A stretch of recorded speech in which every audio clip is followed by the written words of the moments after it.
Welcome everyone. Sorry, we forgot one last thing over here. Okay, perfect.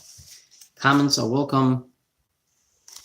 Welcome everyone to our halacha class, Purim halacha class number 3. We'll just let a few people that wanted to come on get on. All right.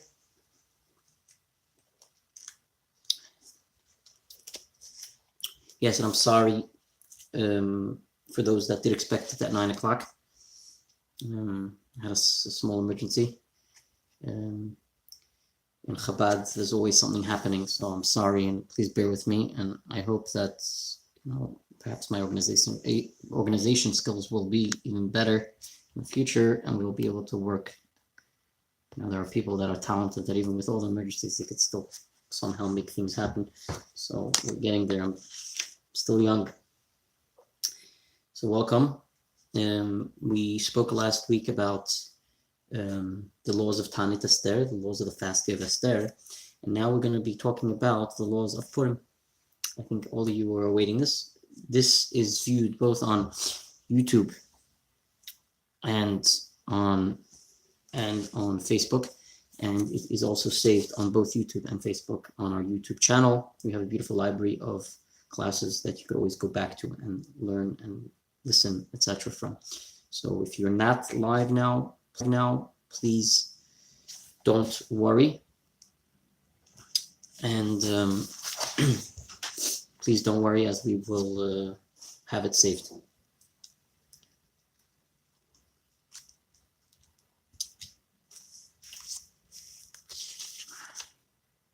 Purim shechol b'Motzei Shabbos. This is the laws of Purim that fall out on Motzei Shabbat. This year we don't have that, but it's always it's very short. We'll go through it quickly. In a year where Purim fell out on a Saturday night, what would be how do we run things, right? Don't forget that Saturday night means that Shabbat is only coming out. You have to hear Megillah, you have to hear Mariv. Usually there would be a fast day on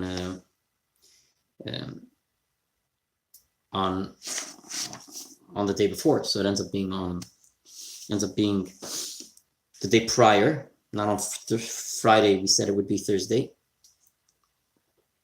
Purim falls out on Sunday. It ends up being. So how do things work out? How do we arrange things, right? That's the question. So this year Purim falls out on Wednesday night, and Thursday. So it's a little different, and therefore Tanit Esther would be on Wednesday, and then Wednesday night is Purim. Shabbos Sheni Purim on Shabbos, which is not Purim,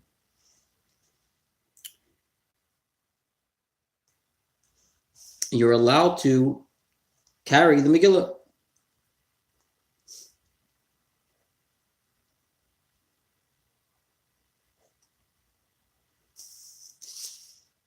Meaning to say, carrying, there's two concepts. When we're talking about the concept of carrying, there are two aspects in that. There are two parts in carrying. There's touching and there's carrying. From one reshut, from let's say a reshus hayachid, a private area to a public area, or within a public area. But then there's the concept of just touching, which we call a taltal, touch. It could be touching.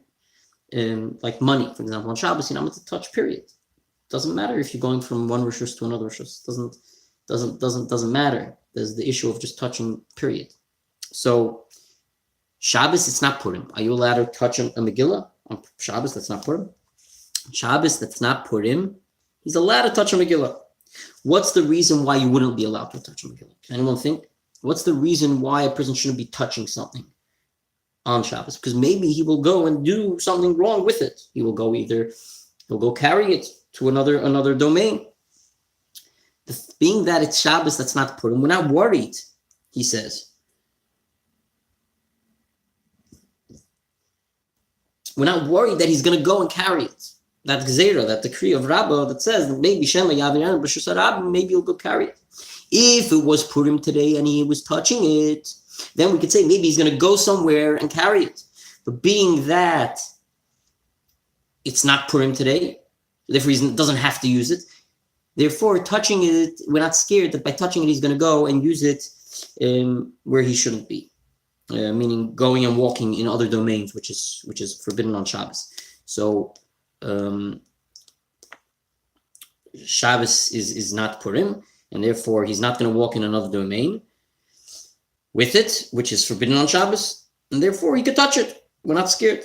Whereas if Purim was on Shabbos, so on Shabbos, when it's Purim, if he's going to touch the Megillah on Shabbos, then he might go with it elsewhere where there's no Eruv.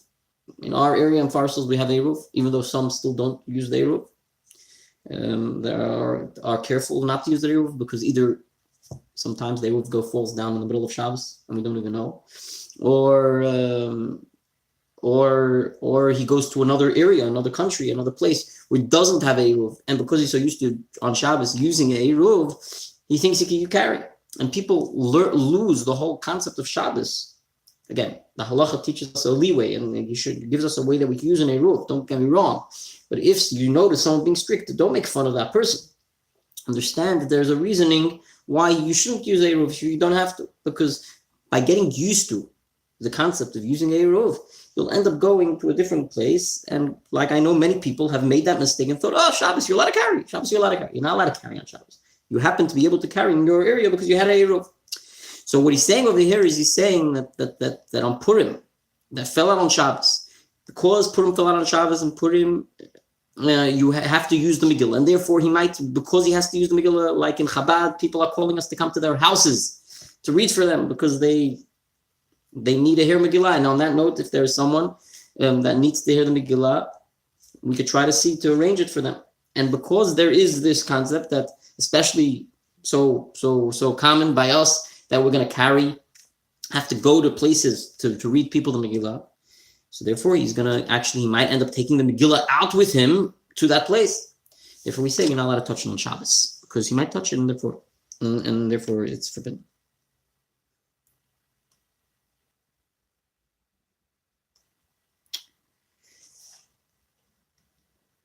So he says, nevertheless, if Purim falls out on Moti Shabbos, even though we say you're allowed to touch it on Shabbos, you're not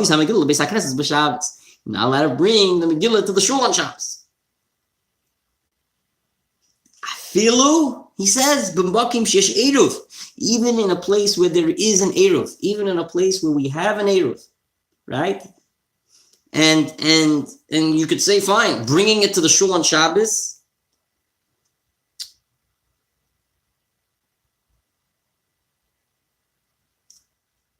it shouldn't be a problem because you have Eruv. It's a problem. Why? Because he's preparing for the weekday. So even though we said in general, Megillah on Shabbos, you should be able to touch because you're not going to use it yet on Shabbos. So we're not scared that he's going to go start walking in domains with it. But nevertheless, you shouldn't be able to bring the Megillah to shul on Shabbos, even where there's an Eruv, because by doing so, right, so for sure, without an Eruv, you're not allowed to. With an Eruv, you might think for sure you could, but because you're preparing, there's another issue of preparing from Shabbos to weekday. So that's a different issue. That even with an Eruv is a forbidden thing to do to prepare from Shabbos to weekday, and therefore he's not allowed to bring it to show with him. He says, if you're going to use the Megillah on Shabbos, which it comes to teach you also, that as much as you might think parchment, this, that, and other, maybe it's forbidden on Shabbos. It's like the way tefillin is forbidden on Shabbos. You might get confused. Don't forget that we're not concerned about a Megillah on Shabbos because he's not going to start going from a different rishus to other places where he's not allowed to on Shabbos.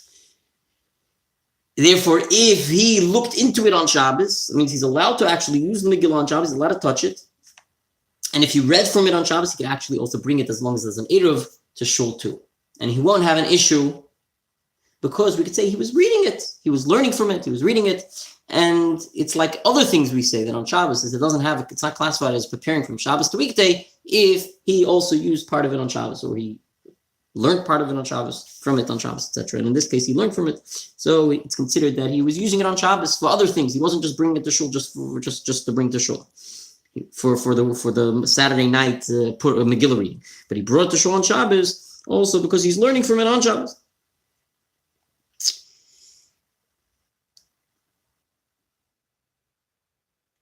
Says also that it says also it's important to note that when you bring it to shul where there's an eruv, in order to learn from it, right? He's going to use in shul on Shabbos. So when he's bringing it in the purpose not for Saturday night. So if he read it at home and then brought it to shul, so why is he bringing it to shul? So he has to bring it to shul, use it in shul, and then he can use it for Saturday night. And he didn't be preparing, because when he brought it to shul, it was to bring to shul to use on Shabbos, as long as there's an eruv. Remember, if there's no eruv, it's definitely not allowed. But we say also when he brings it in order to read from it, he should bring it quietly. He shouldn't make a big deal about it, because then it will give the misconception to people, what we call maritayin. People look at it and say, hey, you could be prepared for Shabbos the weekday.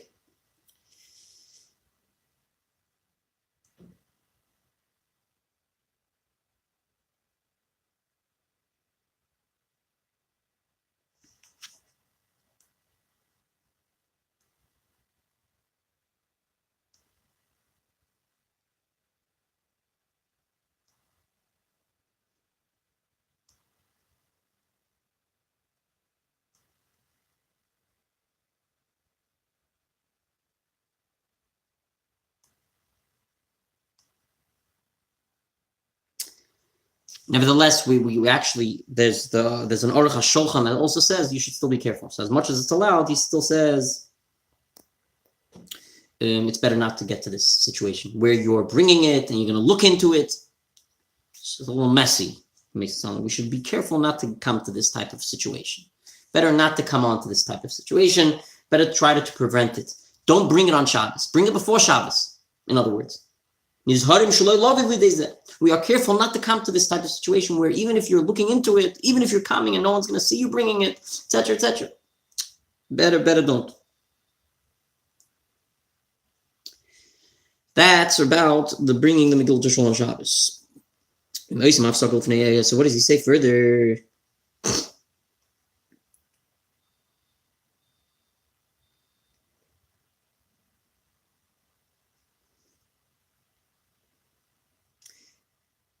So as long as you looked into it, so we said it was okay, right? And nevertheless, the Aruch HaShulchan said it's better not to come onto this even so. And then he says like this: if you make a separation, you make some time from the time Shabbos comes out before you pray Ma'ariv, in order to bring the Megillah to the shul.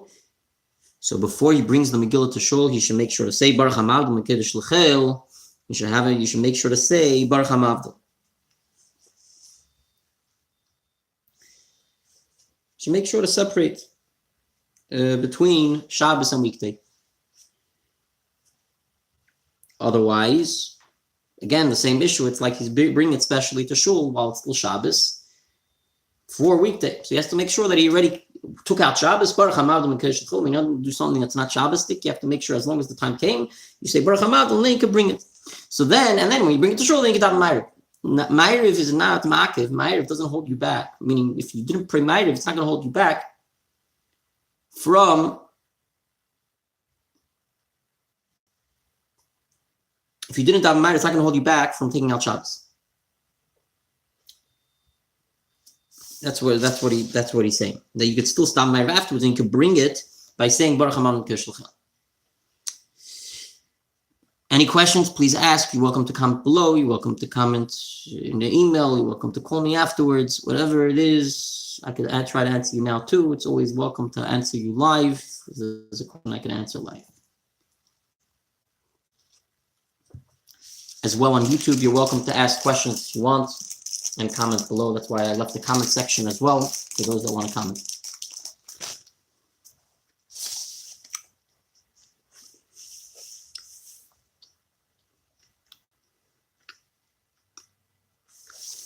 Ameti Shabbos, Kerem Tchila. Ameti Shabbos, when Motzei Shabbos comes out, and that's when Purim starts. Kerem Tchilas Megillah. You read first the Megillah, and afterwards you say Havdalah. Interestingly, don't forget you first daven Ma'ariv.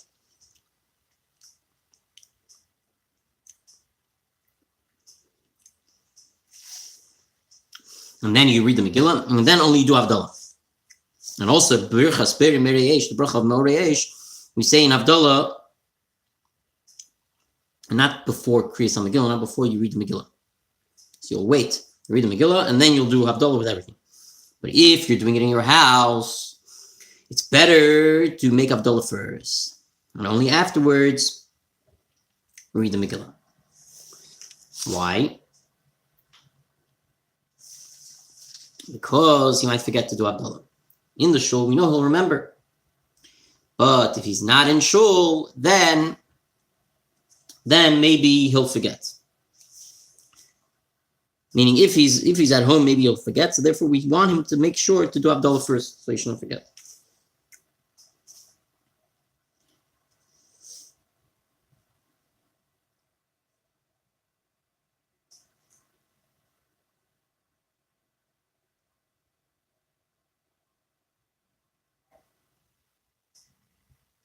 He actually says a different reason. In the Kaf HaChaim, he explains the reason why you should first do Havdalah is because it's best not to do any work before Havdalah. So if you're going to do Megillah first, being that you're at home, you might put you in a position where you'll start doing work, and we don't want you to come onto that. Therefore, first, number one, do Havdalah. That's the problem, and that's the real reason why we should do Havdalah first. Okay. Welcome, Michael. Shem Tov, welcome. Okay, so welcome to all our viewers. Thank you for watching. Welcome our YouTube viewers. You're welcome to identify yourselves as well, yourself. And we're holding by the night of Purim. This is the common lessons of also this year. Till now we were speaking about specifically Purim that falls out on Saturday night. Now we're talking about Purim, the night of Purim, the actual night of Purim, like it happens on a regular occasion. Like this year. Yesh little big Shabbos. Says the Code of Jewish Law, it is important to be dressed up. Not dressed up in a costume necessarily, but dressed up in Shabbos clothes. In fact, in Chabad, it's customary to be dressed up in our long coats, in our sirtuk, what we call it, in our frock that we usually wear on the holidays and Shabbat. We wear it also on Purim, even though Purim is like a weekday in the sense that you could drive, you could do work. Nevertheless, we still, it has a festive aspect to it, and it's like a holiday, and therefore it's important to wear special holiday clothes. And when does that start from? When are you meant to wear those holiday clothes? From the night of Purim, in honor to respect the Megillah. Megillah is such a special thing to respect. It's specifically l'chved ha-Megillah, specifically for the honor of the Megillah. What do? We daven Ma'ariv, you pray the evening service, you say Va'al Hanisim, a special Al Hanisim, Va'al Purkan, for the miracles that happened to us on Purim, that Haman was hung and we won and we were saved, right? He wanted to eradicate all the Jewish people, and it was more of a physical eradication. They wanted to kill us physically. And so we say thanking, praising to God, and we say a special section as well, which is specifically for the Purim holiday. We made Mordechai ve'Esther. And then after that, that's what we say in the Amidah prayer of 18 blessings. After the Amidah prayer, the person, the cantor, praying says a Kaddish. And then afterwards, we say the Megillah. The Keren Megillah. This is the order of the night when Purim comes in. Purim comes in, you pray Ma'ariv, you say the Al Hanisim, and then afterwards the Kaddish, and then we start reading the Megillah. So that's what's going to happen on Wednesday, the 20th, March 20th, on Wednesday night, 7:35, the fast ends. We're going to pray Ma'ariv, we're going to pray the evening service. We're going to come dressed up. Even though it was breaking our fast basically at that point. Nevertheless, so you might say, okay, but it's still a fast day, it's still this. What are we're not meant to wear our weekday clothes? No. Take off your weekday clothes even during the fast, even if it means that it's still a fast day. You already put on clothes, Shabbos clothes. This is not like Yom Kippur, this fast day, so you don't have to be worried. Oh, I'm doing something. I'm putting on clean clothes or something. I don't know what, like a Tisha B'av or something. It's a much lenient, much less lower flat fast. We mentioned already previously. Even if your head hurts, of course you could ask the rabbi, but for the most part, it's not a big deal. If the person, the cantor, has to read the Megillah, especially he can't. His head is hurting, or someone else, they're allowed to even drink a coffee. It says you're allowed to drink coffee before the Megillah reading. Because really you're not meant to drink anything, you're not meant to eat anything till after the Megillah reading. So that's how lenient this fast is. So this is the order. You come in your clothes, in your Shabbos clothes, and we break we the fast ends, and we pray evening prayer, and then we do the Megillah reading. We make sure to say Al Anisim in the evening prayer. So you bring your graggers with you if that means that you're going to bring your graggers for the kids. If the kids are coming dressed up, they could come dressed up. No pleasure, no worries. Even you could come as much as you're dressed in your Shabbos clothes and your kids are dressed in their nice special holiday clothes. They could have on top of them dress up. That's part of the Purim holiday that we dress up. So that's fine as well. It doesn't mean you can't be dressed up. It just means that you should be in the spirit of the holiday. And yeah.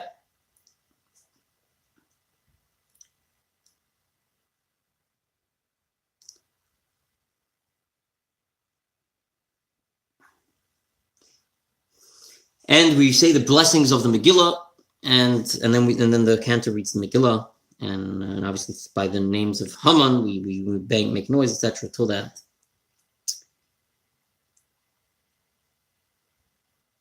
After the reading of the Megillah, we say Va'ata Kodesh. We say a specific section that we usually would say on a Saturday night, which is Va'ata Kodesh, Yeshet Yisrael. Even though it's not a Saturday night, we still say it. Then we say a Kadesh Sholim, without the Skabel. Says on Motzei Shabbos, you'll say V'hinoyam as well, like we say on every Saturday night. And then after Aleinu, after we say Aleinu L'Shabeach, then Mavdilin Alakis, then we're going to actually say the Havdalah. So again, it was after the Megillah reading we mentioned. In the synagogue, it's after the Megillah reading. We do Havdalah. And that is, don't forget, this is only Saturday night when Purim falls out. It's not on a regular day of the week. If Purim's on a regular day of the week, so you fast, there's no Havdalah. There was no Shabbos to weekday over here that you do Havdalah. This is only for the Saturday night. He's adding that in if it was Saturday night. He says like this: if the Levana was not seen in the whole month of Adar until the night of Yudalid, which is the night of Yudalid, is this night of Purim. Don't forget, in the Jewish calendar we start from the night. So you might say, hey, Yudalid is tomorrow. No. Yudalid starts from the night, from nightfall of Yudalid. Nightfall, that's when Yudalid starts. It's not like the English calendar where it starts from midnight. No, it starts right away, already from nightfall. That's when the new day starts in the Jewish calendar. So really, the day of Purim, which is Yudalid, starts from the night before. So if that night you didn't see the whole month of Adar, you didn't see a Levana, you didn't see the moon, and you want to bless the new moon, and you could do it tonight. So you should first bless the new moon, and then you should read the Megillah. Meaning to say, we want to make sure we get that moment to be able to bless the Lord. We do not miss it. So he says you should do it then tonight, and even before the Megillah reading, if you see it. What if you all of a sudden saw the Levana, the new moon, in the middle of reading, and there is still time to sanctify it after the reading?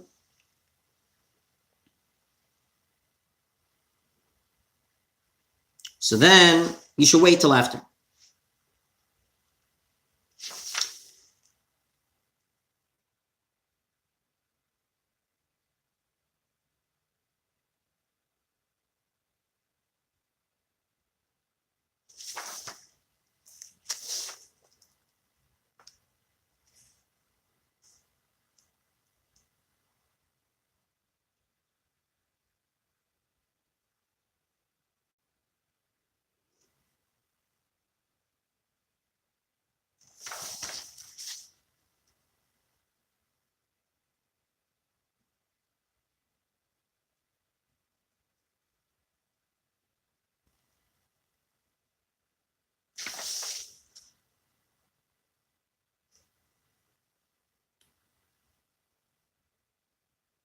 But he's saying, so if there was a situation where they won't be doing they won't sanctify the new moon,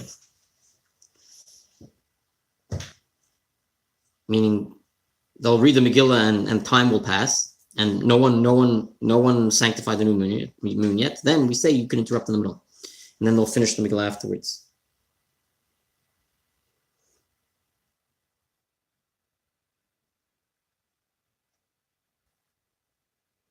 Okay. After the tefillah, after we prayed and we did the Megillah reading, everyone could go home in peace. And what should he have? He should have in his house the candles lit and this table set and the bed prepared. In the olden days, what does it mean, bed prepared? Usually people used to eat on their beds, right? So the table and bed should be prepared for the honor, for respecting of this day, to honor this day. And for us, it means that, you should have the place looking like Shabbos stick, like in a nice, like it's set up for Shabbos.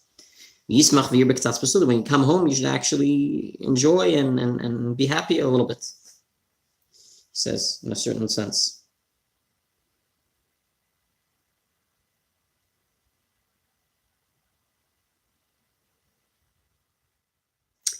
And when Purim falls out on Motzei Shabbos again, he says, in those cases, you might Purim. You shouldn't eat such a big third meal on Shabbos in order to be able to eat a little bit for the Suda of Purim, to be able to eat, like we said, the Ktsas Besuda. You should have a little bit of a feast. So in such a case where it falls out on Saturday night, you shouldn't eat such a big third meal. You should have room for a little bit of a meal on Purim. Just to clarify, for those of you that are not sure, we're not going to have here, even though it's important to eat some sort of feast, our feast is going to be the main feast, which is the mitzvah, which is the main mitzvah of having a feast of Purim. One of the mitzvahs of Purim is on the daytime, where it's right before nightfall, continuing to nightfall. That's when we're doing our big feast, our buffet. That's where we advertised our event, 5:30 onwards. RSVP online for March 21, 5:30. Wednesday night, we will have over here, after the Megillah reading, not a big feast, I don't know if I can call it a small feast, but we'll have assorted Hamantashen, fresh Hamantashen, Oznei Haman, and we're going to have music and dance. And it was very nice last year. We had a nice crowd, and it was really nice. People stayed and danced, and really we're happy. And that's how it is here at Chabad. There's this true happiness over here because the people are sincere and happy. And that's how everyone should come, and that's what we love about this place, and that's what everyone loves about this place. So come back with sincere happiness, and we'll dance on Wednesday night after the Megillah reading before you go home. Hopefully people have off from work the next day anyway, because it's Purim. It's important to try to get off from work. I'm sorry for the noise. And that way you could stick around, and we'll dance and what we call fabring a little bit. We'll say l'chaim, and we'll have some nice refreshments, and we'll be happy. So that's something that it's been really nice in the past. We hope to do it again this time, as advertised. And then when you get home, yes, it's a nice idea, especially if you didn't eat dinner yet, to make it a little bit more feasty, what we call it. That's the way to say it. So, but definitely the big buffet dinner, nothing to worry about. We're going to have over here something beautiful prepared. Purim in the Persian Palace over here. Full dinner, nothing to worry about. Just RSVP, please. I'm waiting for RSVPs. It's $15 per person, and by the door it's going to be $20, so you may as well do it now and gain that $5 off by doing it online. It doesn't, regardless, child or adult, it's $15 per person. And the same will be by the door, 20 regardless. So just while we're learning, just to mention that. Okay.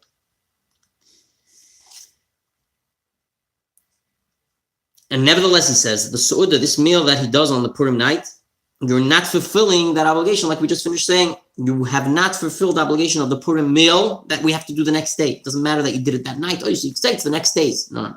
The next days has to be before sundown, going into nightfall. You have rabbis and rabbis that, and a lot of religious, or I should say better, God-fearing Jews that are careful and make sure to do it before nightfall and go into the whole night, and celebrate Purim the whole night. And if they have to go to work a little later, and if they're able to, they should do that too. And that's really the proper way to do it. And that's what we used to do in yeshiva. The boys, we would sit with the rabbis, mashpim, and fabring, and we would talk on what's on our heart and speak very lofty things in Kabbalah and Chassidus, and lessons in life, how to be a better Jew. And that was our Purim, and it was very special. We would dance together, and we would sing all through the night and say l'chaim and have good food. That's the way to celebrate Purim. And we hope to do that here at Chabad. And if we could have a nice group of people that are willing to stay, men or women, not children, I don't suggest, because that will make it harder for you to stay. So if you want, you could bring back your children home in between and come back, and we'll be here. And that's the plan. So one time a year. Purim doesn't happen every day. So tell yourself that. Let's do it right. Of course, if you have to go and you're tired, it's fully understandable. You can't do something that's without enjoying it. You have to be able to be present and enjoy it, and don't hurt yourself either. Everything has to be with, what we call in the middle path. But at least to be here a little bit longer and to celebrate is a very special thing. And again, therefore, that meal that you're going to eat the night before, after the fast ends, is not the one you can fulfill the mitzvah of Purim, which is one of the 4 mitzvahs.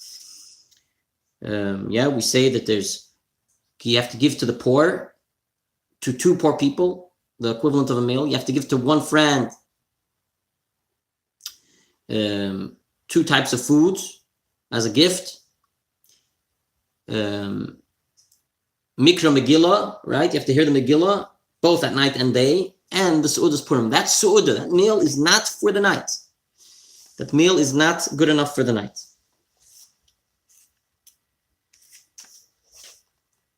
And therefore, he has to be careful to make sure that as much as he eats that night, and it's an important thing we say to eat that night, he didn't fulfill that mitzvah that we call one of the 4 mitzvahs of the day.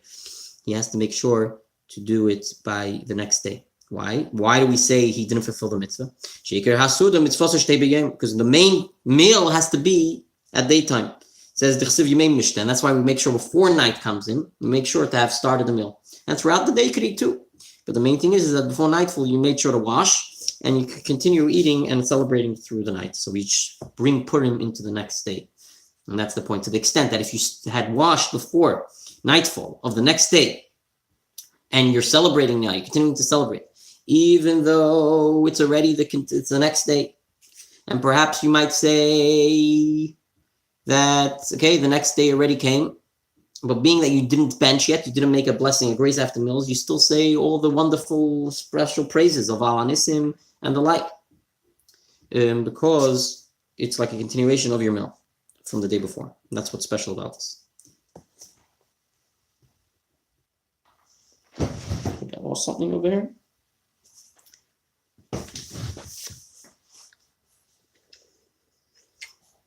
Okay. The laws of Al Hanissim. Any questions, please ask. Welcome, Eliza.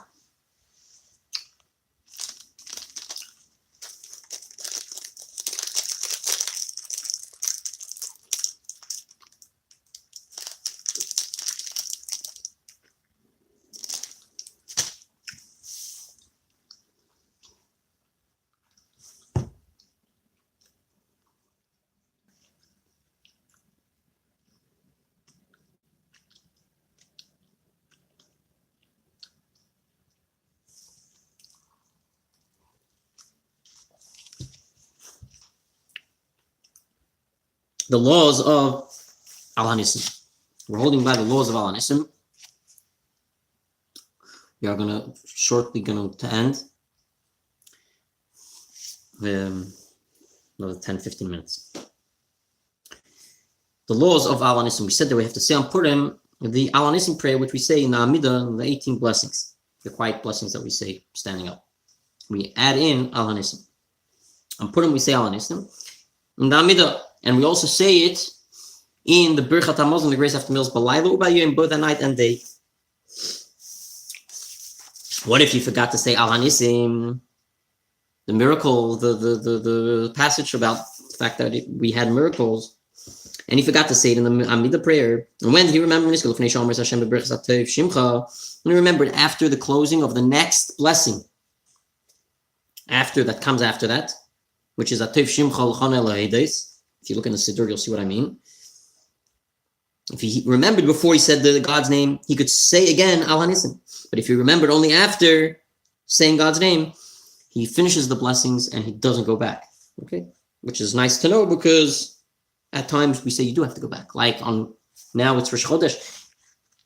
Tonight you don't have to go back if you forgot, but tomorrow if you forget, you have to go back.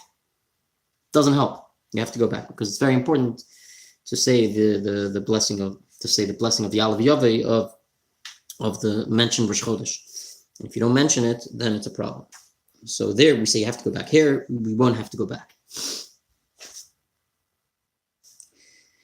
You cannot skip over Al Anisim in order to finish his prayers and to answer to the cantor for Kedusha, for Kadosh, Kadosh, Kadosh, right? You want to quickly answer. He's saying it to the cantor, and you're in the middle of praying. So let me go quickly. I'll finish quicker, and that way I'll be able to answer.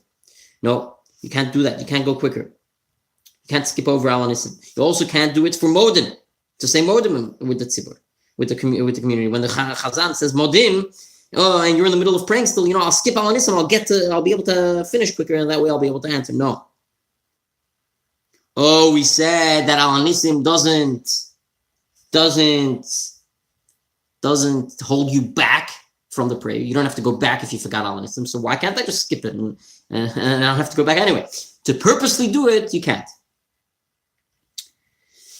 If by accident that happened, then you could. And that's what he's trying to say. That if you're going to purposely skip it, then that's a problem. But in order to be able to answer these things, but if by accident he forgot, then he doesn't have to go back. He says like this, what if you forgot to say Al Anisim in the grace after meals? And what happened again? He remembers before he says God's name in the words Al Haaretz V'Al Hamazon, and that's the next concluding blessing before he said God's name there. He could still say Al Anisim again. But if he remembered after he said God's name, so in grace after meals, it's something different. When he comes to Harachamon, he's going to say to all the Harachamans at the end of this grace after meals, he says, Hu Yizakenu, there where he says to the Rachman, Hu Yizakenu, he says over there, and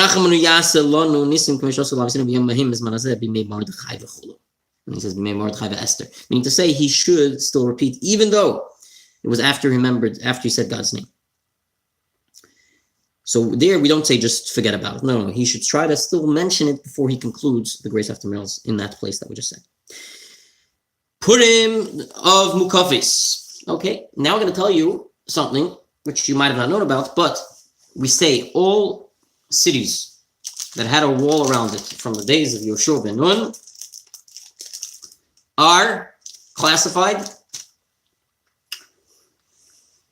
They have to celebrate Purim on Tesvav, what we call Shushan Purim.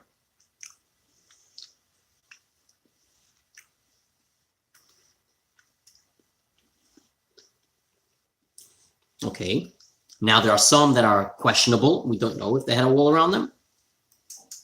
And they have to celebrate both days. Isn't that fun? So,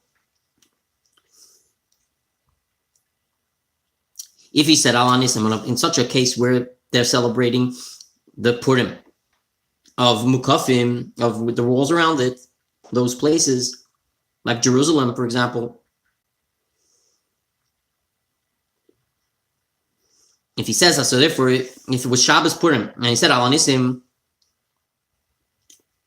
and it was in the grace after meals, and he forgot to say Ritzei, then, so he remembered to say Al Anisim, he forgot to say Ritzei for the Shabbos, in the grace after meals. He has to say the whole blessing of the grace after meals afterwards again. in order to be able to say the Ritzei that he has to say for Shabbos. But because he remembered to say Al Hanisim, in that case, he doesn't have to say the Al Hanisim again. Isn't that interesting? You think, oh, hey, he's saying I have to say the grace after meals. Perhaps he has to say it also with Al Hanisim. Because he said it previously, we don't want him to say blessings in vain or things in vain. He said it already. He doesn't have to say it.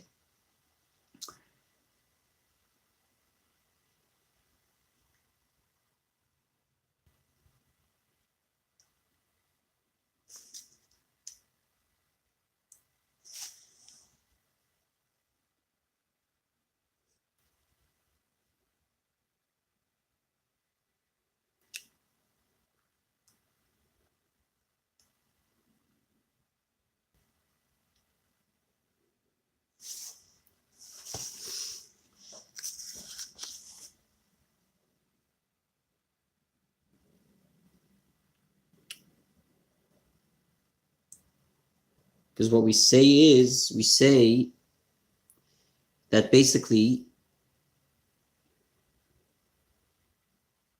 you're not celebrating. Again, you can't read the Megillah on Shabbos. But in that case, you still celebrate other things on Shabbos for Purim. Right? That's the point. And that's why he's saying that it should be done that way.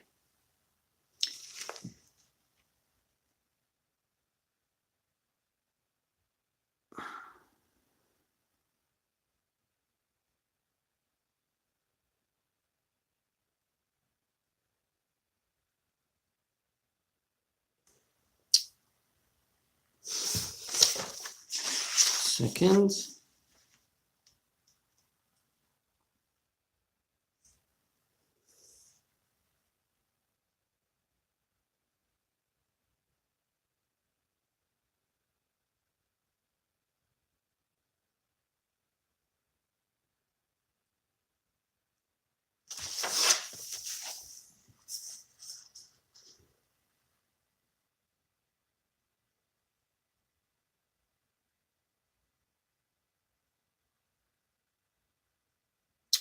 The laws of Al Hanisim.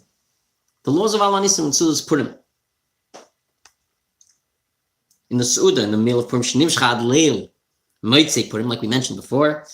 Look, later he's going to tell you about it later, and it's like I said, because he is continuing the meal from before the next day, he has to still say Al Hanisim and all these special things because it's like Nishun of the day before, as long as he didn't conclude. Meaning he didn't do grace after meals before the day ended.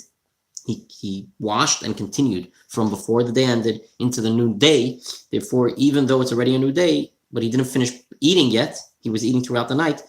So when he says grace after meals, he still says Al Hanisim, because it's like a continuation of the day before. Okay, we're holding by the laws of Megillah, the laws of reading of the Megillah. We have a lot of laws of in regards to reading the Megillah.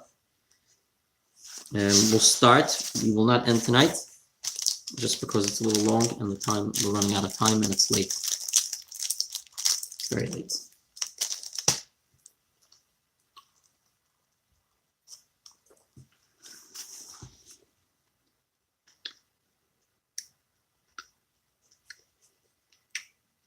Again, any questions, feel free to ask. We say, the person who's shy does not learn. As long as you're respectful when you ask. Okay.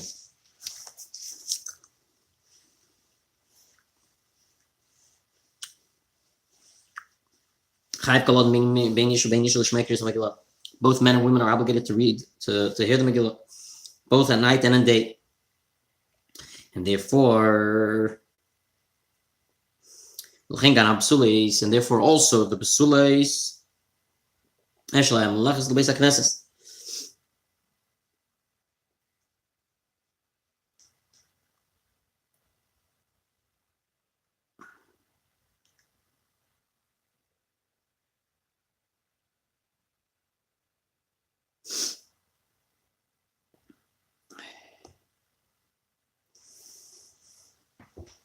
basically all the women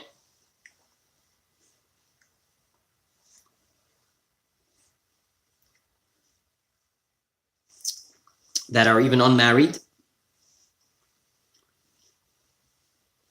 have to go and hear it in shul. And if they don't go, we have to read it for them in their homes. It's an obligation for them too. Also, the children, we have to educate them that they should hear the Megillah. And therefore, also because of educating the children, it's important that the father should hold his child with him and watch over him, that he should listen to the Megillah. And when it comes to the Haman's name, then the young child could bang. Obviously, this shouldn't be the main reason why he's coming to shul, it says. But at least he could educate him in this way. How to read, how to look into the Megillah and listen, and also bang when he has to bang. Nevertheless, we say you shouldn't bring such small children to shul. Because what do? They just mess everyone up and mix people up and scream a lot, and it gets very, very problematic in some of the big shuls, especially, or perhaps otherwise, perhaps the opposite. Sometimes in a smaller shul, you hear them more because it's a small area. And that's why here at Chabad, we're asking, please, we'll ask you already now, whoever's coming, we are not, we are very children, we are what we call children friendly. And therefore, and we have a lot of beautiful programs, beautiful kids events, because this is what we specialize in. And this is what we're here for, to educate the children, and therefore it's important. Do bring the children. Obviously, the ones that are going to, for a fact, they're not going to be able to, they're not going to, be listening or anything, then that would be a problem. But definitely those that could come and listen, and we're just asking, please make sure that they're listening and not running around, and the best is just to hold them with you at the time of the reading. The Megillah of the night is forbidden to read before nightfall. That's obvious. We finished saying that before already. Even if you're getting very, very, it's hurting you, the fast is getting to you. Doesn't matter.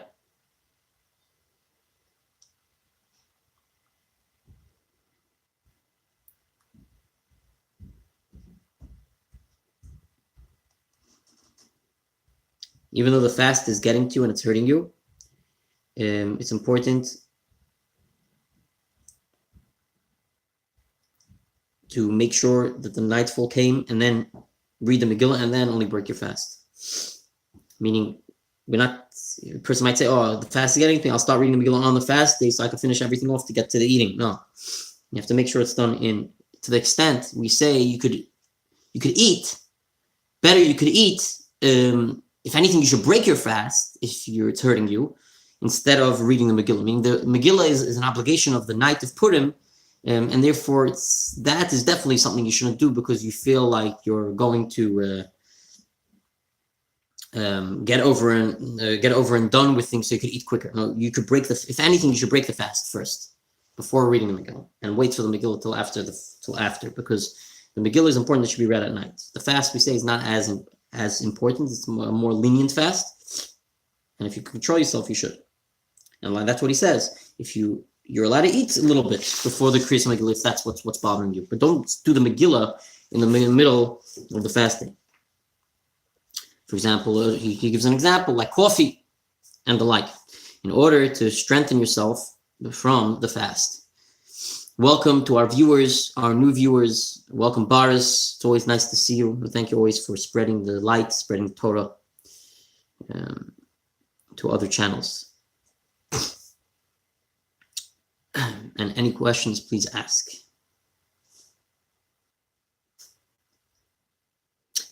The best way to do the mitzvah is to hear the Megillah in shul, where there is a nice majority of men, a nice big presence. Why? Because we say Berev Am Hadras Melech. The best way to do it is with a great community, a big community. That's what beautifies the king. And when we're talking about Purim, talking about Mordechai HaYehudi coming to the king, etc. And I guess it perhaps also could signify those things as well. Esther, Mordechai, and and Achashverosh, etc. But it's a concept in general in Torah that we say that it's most beautiful for Hashem, and here we're talking about is in essence this is what it really means. And anytime we mention it, this is what it means, is that with a great majority, a huge presence of Jewish people together, is beautifying the king, and that refers to God, Melech Malchei Amlachim, the King of all kings, Kadosh Baruch Hu. And that's why it's important that to come to shul and read the Megillah with a big minyan, with a big group of people. At least it should be 10 men. That's what he says. At least there should be 10 men. Don't forget that you still read the Megillah, no matter what, regardless, even if there's no 10 men. But he's saying at least it should be done minimally that way if he can. And then he goes further, and like we're saying, and if he can't do it with 10, then everyone on their own should be reading the Megillah, yes. And it should be read, even though you're reading it on your own, you might say, fine, I'll take out a Chumash, I'll take it out of the Megillah from the Megillat Esther, from the book, not from the actual parchment. No, it should be taken out even when you're doing it yourself, from a kosher Megillah with the brachas as well, that needs to be read before and after. Meaning with the brachas that have to be read before. Sorry. But what if one knows how to read and the others don't?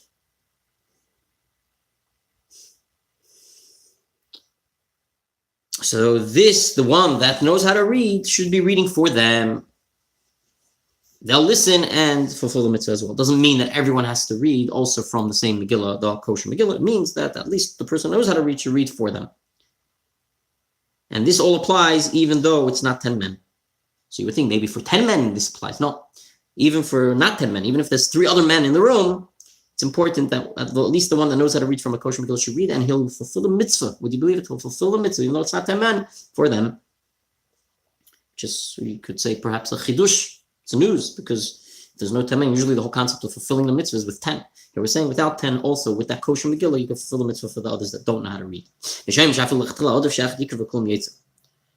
There's another opinion that says that even to begin with, it's better that one should read and not that everyone should read. So even though everyone else knows how to read from a kosher Megillah, it doesn't mean that everyone should read together in the same kosher Megillah. It's better that one should read for everyone. That's what he said. Why? Because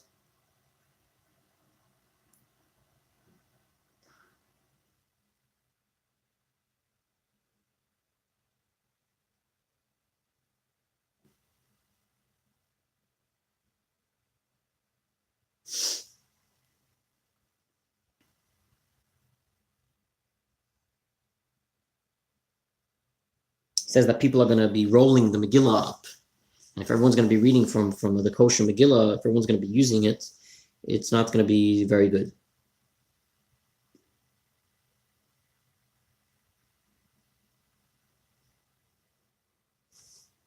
Because then it's just going to make interruptions with the rolling. It says like this further.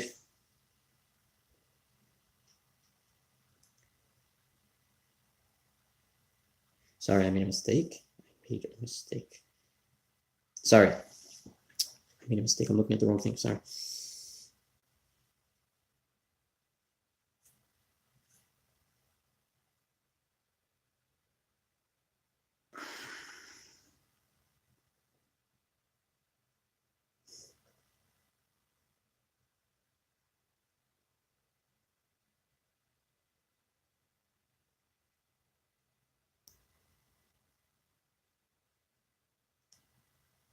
It says the Bach, in the name of the Maharil, mistake, I looked at a wrong footnote. The Maharal, in the name of the Bach, in the name of the Maharil, says that actually it's also better that even to begin with, it's not that if no one else can read, that even to begin with, everyone else should just listen while one reads, even if they do know how to read, because that way, he says that's also bringing out the concept of Rov Am Hadras Melech, the concept that this whole community together listening to that to the person reading. So when there's one person reading, it beautifies. It makes it even beautiful with the whole community listening. It's more what we call chashuv.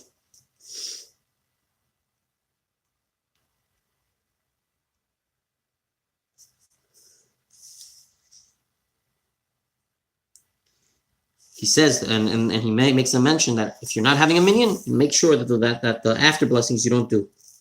It's only with a minyan, the after blessings. Even though we say without God's name, you could also say it if you want. And we say it's actually in the Pri Megadim, he says, in one place they say actually it's better that you do say it, just without God's name.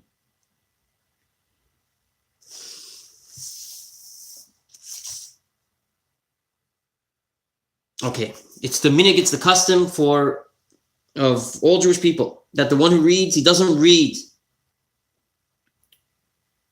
from a Megillah how it's rolled, but it should actually be opened up like a igeret, like a book.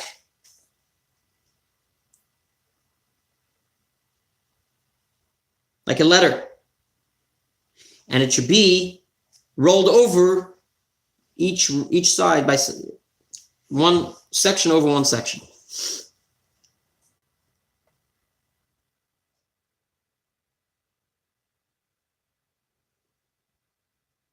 Like a letter. Because the Megillah refers to it as that igeret, that type of letter.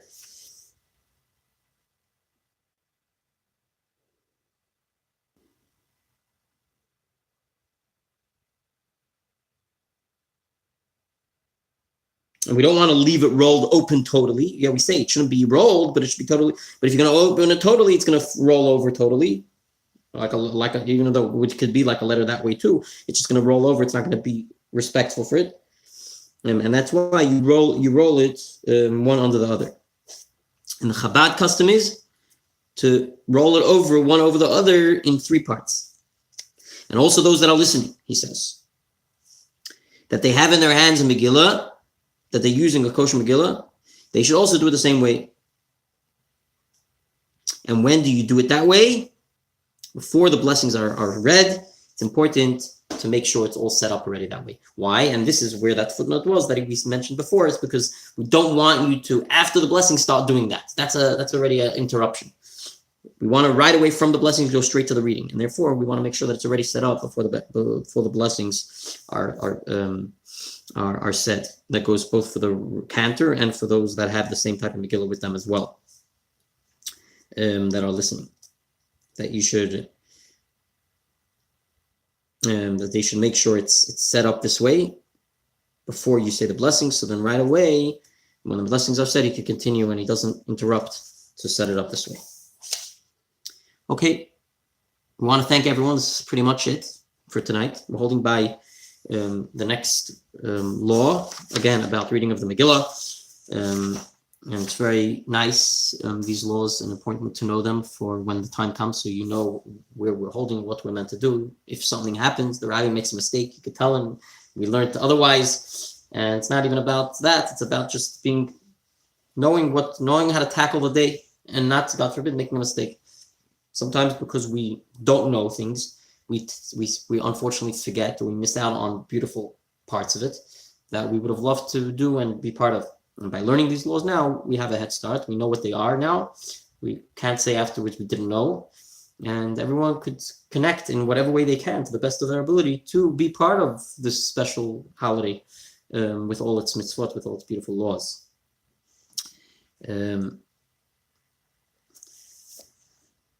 So thank you all for watching. I just want to mention just a few things before we end. Number one, this Shabbos is Shabbos Pekudei, and it's the Shabbos right after Rosh Chodesh. Number one, Chodesh Tov to everyone. Tomorrow is again Rosh Chodesh. Don't forget to say Hallel, Musaf, reading of the Torah, etc. All the beautiful things for the day of Rosh Chodesh. Rosh Chodesh number 2, day 2 of Adar days of the second Adar. So it's the month of Adar, it's the month of Purim. It's very, very, very happy. It's time to be happy. And the Shabbos, we're going to celebrate, continue celebrating that. We have, again, for those of you that don't know, we have services every Shabbos morning, 9:30. We have a class, a beautiful class, an inspirational class to bring you into the prayers with inspiration about the day, about specifically the week, etc., and what this week is about. And very, very beautiful Hasidic lessons. And then we pray at 10 o'clock. We have a kids program where they have their own entertainment with really, really nicely done. The kids are really entertained and love it. They keep on coming back. Literally, the kids love it so much. They don't want to miss a week. And we have prizes and things, and you name it. And then we have, after the prayers end, we have the reading of the Torah, etc. Then we sing, and it's really nice. And then we have a kiddush. So I want to let everyone know that we would love to have a kiddush this week as well. We are looking for kind sponsors.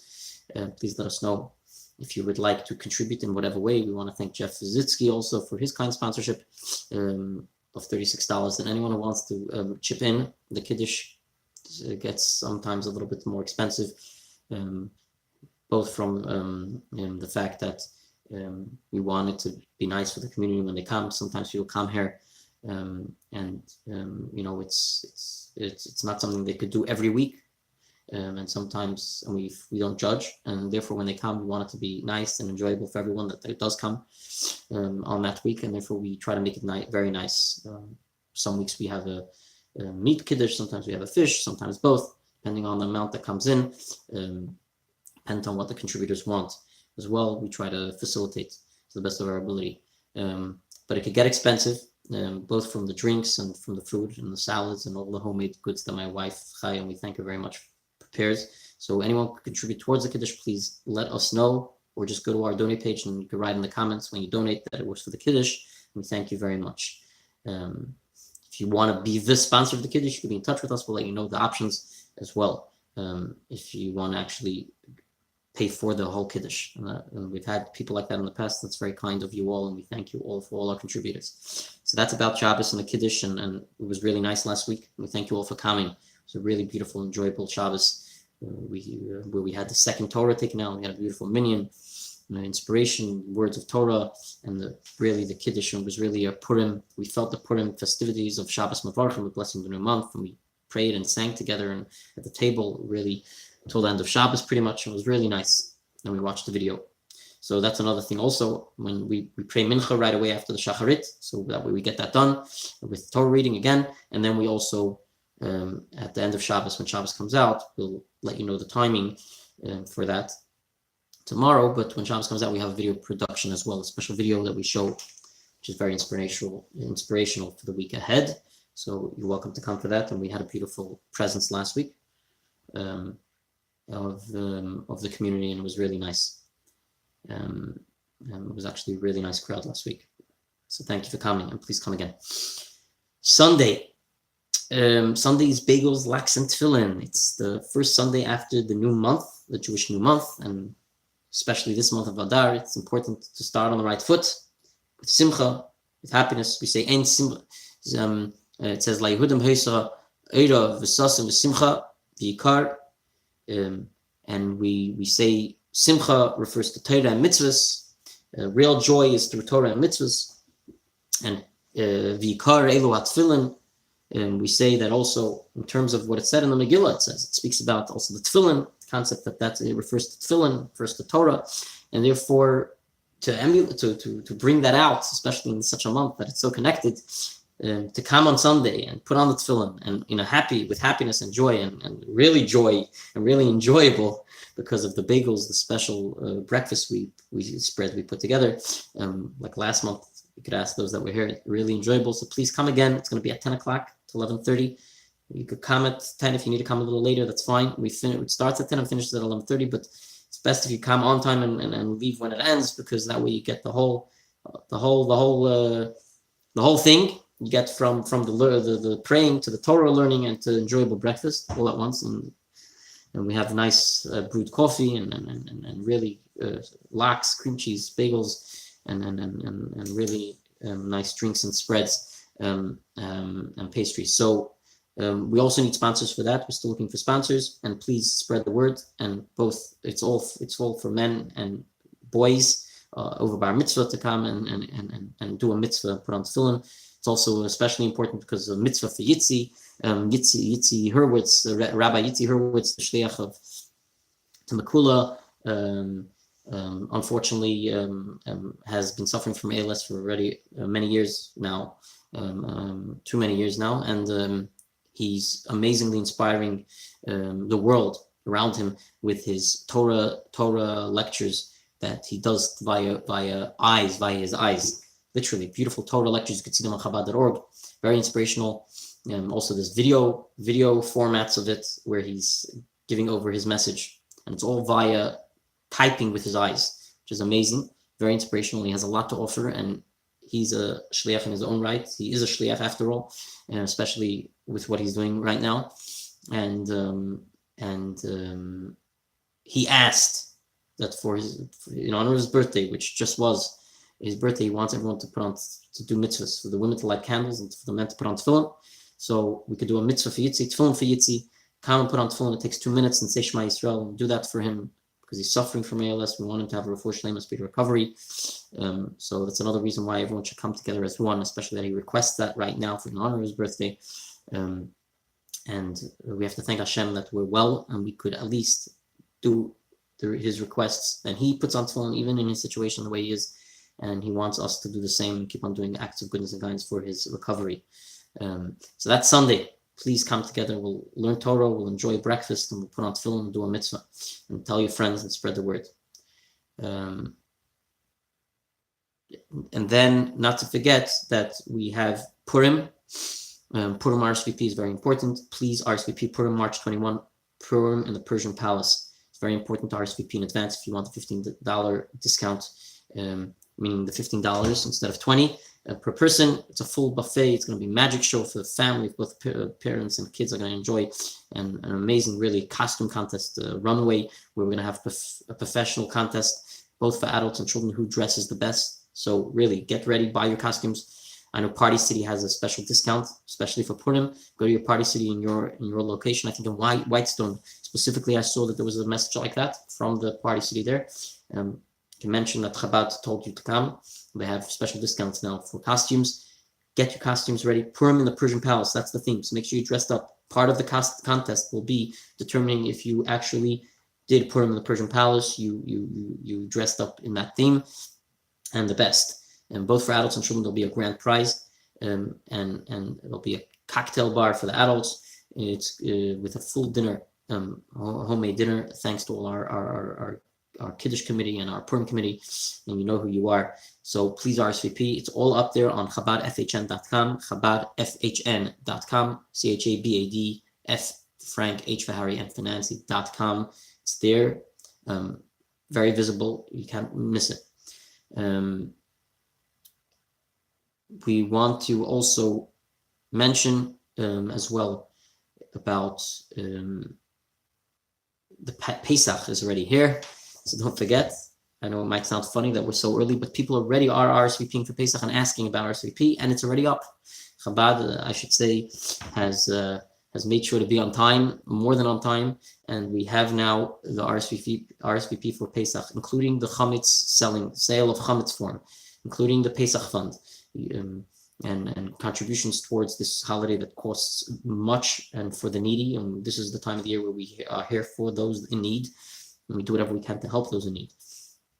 So RSVP for the Passover Seder for both adults and children, and it's going to be on Friday, April 19, and important to RSVP in advance by March 28. Again, it's also on chabadfhn.com, and all your Pesach needs, pretty much the Pesach website is up. And we will have one more thing also for Pesach, for buying wines and matzah, shmur matzah, handmade shmur matzah at a discounted rate. One last thing, with this I'll end. I wish you all a good Shabbos. Is that we have also a special model matzah bakery that's going to be here at Chabad, with our affiliates Anshe Shalom Chabad, and we're doing this model matzah bakery in conjunction with them. both for schools and organizations, as well as here at Chabad and in their location with God's help. If anyone knows of a community, organization, or school that would like us to come, we do this every year. We come to you. That form is also online. You could register, sign up, and we will be in touch with you. Pick the date of your choice, and we'll be in touch with you. Again, this is for group specifically, and we will advertise as well when our Chabad also does it. It will be $5 per child to come and bake your own matzah, and it's amazing from beginning to end with the matzah oven that we have here that we'll use. Again, this is not kosher at Pesach, but at least it gives you a real hands-on depiction of what Shmor matzah really is from the beginning, from baking it from scratch. This is also something exciting that even adults can enjoy. So you could come with your children together. We will update you about that specific date when we will do it. But if you know any groups, schools or organizations that would like to, it's already up. And you could pick a date from April 1st to 12th and spread that word as well.